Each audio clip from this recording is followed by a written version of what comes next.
Welcome back, everybody. Kaitlin Armstrong is serving 90 years in prison for murdering up-and-coming professional cyclist Moriah Wilson.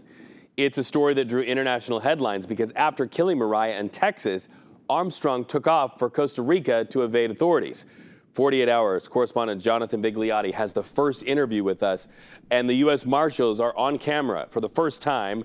They went undercover to track her down. Good morning, Jonathan, for talking with us about this. We are so grateful. So tell us really how this happened, how they were able to pull off this elaborate disappearing act. And Rhea, good morning to you. It's really a remarkable story because Kaitlin Armstrong nearly got away with it all if it wasn't for some clever tactics by the Marshals. They placed an ad on Facebook locally seeking the help and the training of a yoga teacher. They knew through their sourcing that Kaitlin Armstrong had been teaching yoga. They waited for days for a bite that never came. They were this close to returning back to the U.S. when they got an email from a woman identifying herself as a yoga instructor working and staying at a hostel in Santa Teresa asking to meet up. The Marshals could not believe their luck, and they swiftly moved into action. So why was it so hard to identify her, and what happened after the Marshals knew that they finally had found Kaitlin Armstrong?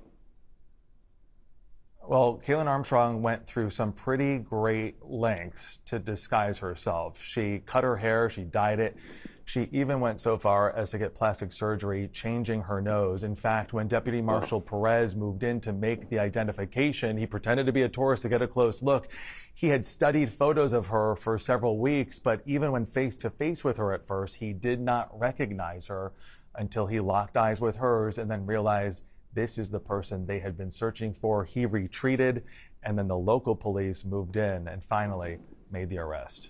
Wow, Jonathan, and oftentimes these stories tend to take focus on the person accused or the person who did the bad thing, and we forget about the victim, but not in your report. What did you learn about Moriah Wilson after you covered this case?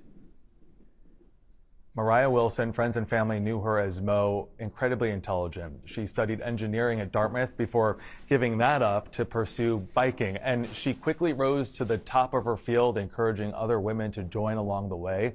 But beyond her career ambitions, everyone we spoke with, friends and family, described her as a loving, caring, passionate person, someone who unwittingly was in the middle of this, what turned out to be a deadly love triangle. Horrific story, but it sounds like a community came together to try to solve this case. Jonathan Vigliotti, we await your report. Thank you so much for dipping into our broadcast this morning, and have a great Friday. Thank you. You too.